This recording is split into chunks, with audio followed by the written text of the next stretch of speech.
DETV News is powered by DART, Delaware's transit service. Moving forward. Tonight, transparency in question. An open government group demands answers as Delaware grapples with an embezzlement scandal. Plus, intruder alert. Fear grips one Delaware town as details emerge of a terrifying home invasion. And higher education becomes pricier as tuition hikes hit Delaware colleges. Those stories and much more straight ahead tonight on DETV News.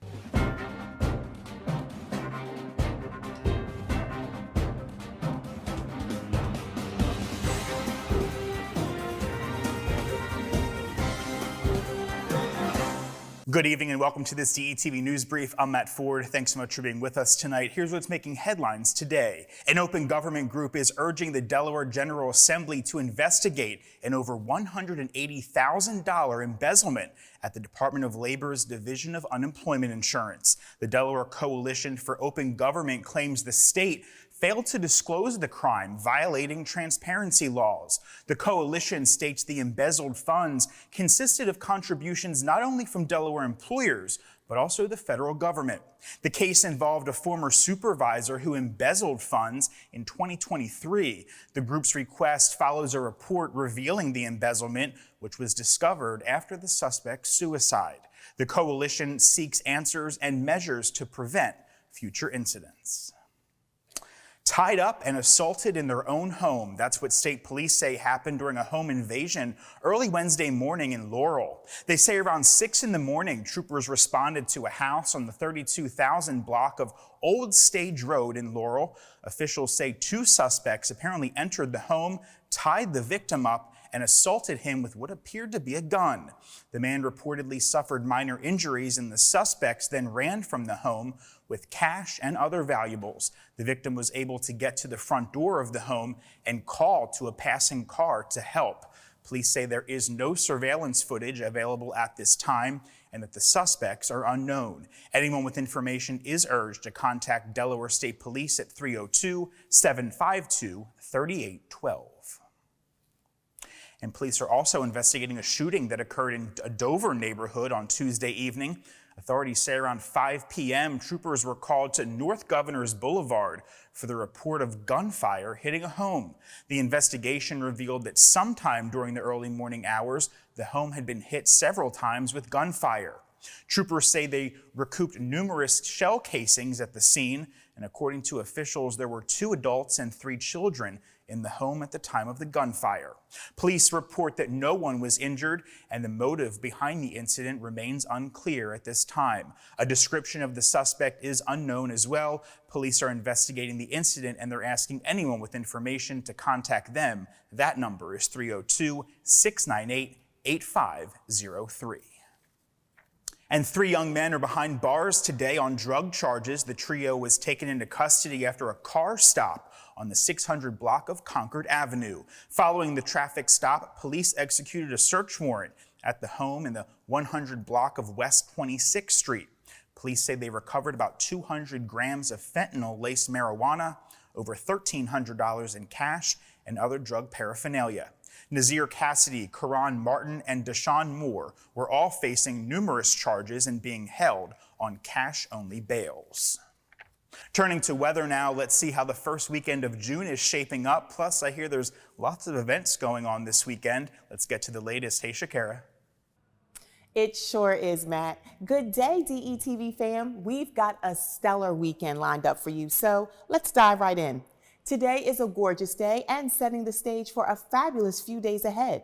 We are starting off the weekend right with bright sunny skies. On Friday, the high will be 76 degrees with low humidity, and in the evening, a light jacket may be needed with temps at 54 degrees. Saturday looks to be at the highest temperature and the best day with temperatures at 86 degrees and at night at 60 degrees. Wrapping up this sun-kissed weekend, we will have another gorgeous day with a high of 76 degrees and a low of 64 degrees. There will be a slight change with evening showers, but nothing that should ruin your day. These gorgeous temperatures should get you ready to be outside and enjoy what Wilmington has in store. Kicking off the festivities is the Ladybug Music Festival presented by Chase. It's a free all-ages event that's back again this year on the 400 and 500 blocks of Market Street. Be sure to come out to celebrate, uplift, and empower women in music. The event kicks off at 4:15 p.m. with Queen HD, the DJ, at the main stage. For more information, you can visit theladybugfestival.com/Wilmington. Market Street is the place to be this weekend. On Saturday, Wilma's is having a wine social on Saturday, June 1st from 3 p.m. to sunset. For only $25, guests are invited to enjoy a variety of exquisite wines, past hors d'oeuvres, and live music. This is a great opportunity to expand your wine knowledge and connect with great people. Sticking with the wine theme, don't miss the Wine and Cheese Express, presented by the Wilmington and Western Railroad. On Saturday night from 6 to 8 p.m., you can enjoy fine wines from Harvest Ridge Winery and a section of all natural cheeses by Chesapeake Gold Farms while traveling for 2 hours along the Red Clay Creek. For ticket information, you can go to wwr.com/ride events, wine and cheese. And for some family fun time on Sunday, head over to Rockwood Park and Museum. You can take a free self-guided tour to see the exciting new changes, then enjoy some quality time playing in the park and soaking up the sunshine. That's your DETV weekend weather forecast and events lineup. Be sure to enjoy your weather, get out, and be a part of your community. Back to you, Matt. Lots happening this weekend, Shakira. Thank you.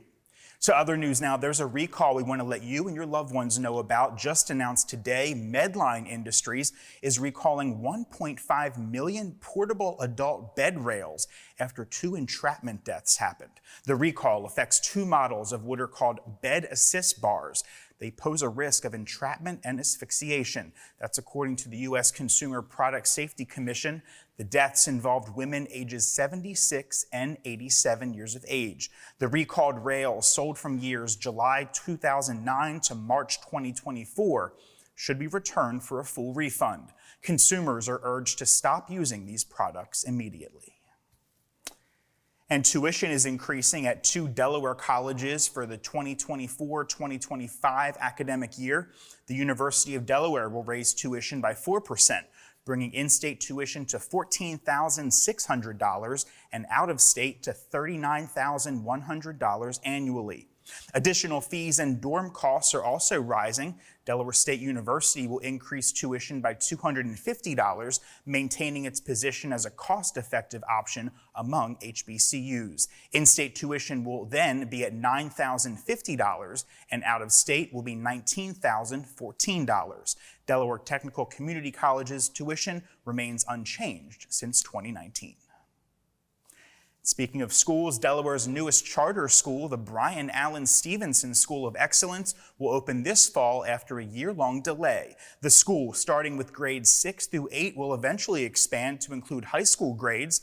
Currently, the Brian Allen Stevenson School of Excellence has 206 students enrolled, with plans to accommodate up to 250 students. The delay was due to state enrollment requirements. The school emphasizes service, learning, and project-based education.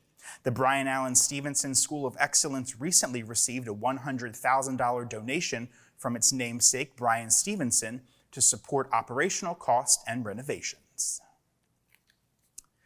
And speaking of Sussex County, rainbow crosswalks are being painted on Baltimore Avenue in Rehoboth Beach for the first time, marking the start of Pride Month. Camp Rehoboth says the crosswalks affirm the vibrant LGBTQ+ community in the area.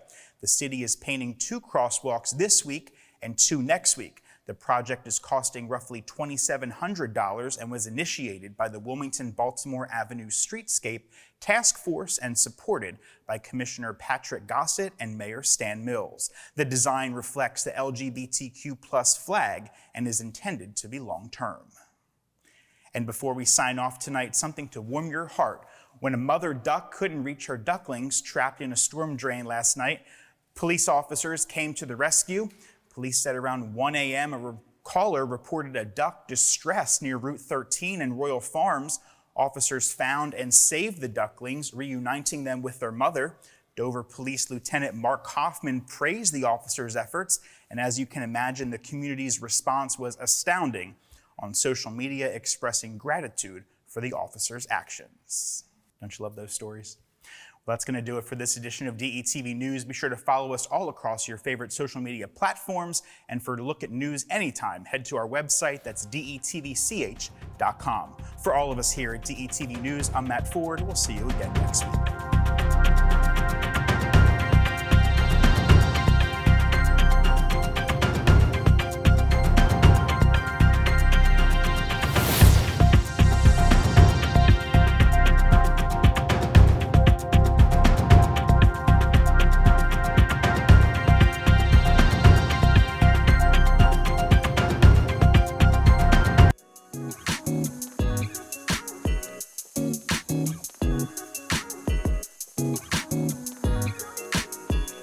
We don't talk about prostate cancer enough, and it's the most diagnosed form of cancer and the second most common cause of cancer death among Black men in both Delaware and the United States. Approximately 1 in 8 men will be diagnosed with prostate cancer in their lifetime, but just by asking your healthcare provider if you should get a screening could help you detect prostate cancer early and save your life. So let's talk about it. Talk to your healthcare provider today about a prostate cancer screening if you are 40 years of age or older, or have a family history of prostate cancer. If you don't have insurance, or if your insurance doesn't pay for cancer screenings, Screening for Life may provide you with the screenings that you need, and Nurse Navigators make this process easier. To learn more, visit healthydelaware.org/prostate or call 211. Ask your healthcare provider about a prostate cancer screening, and you're asking for so much more.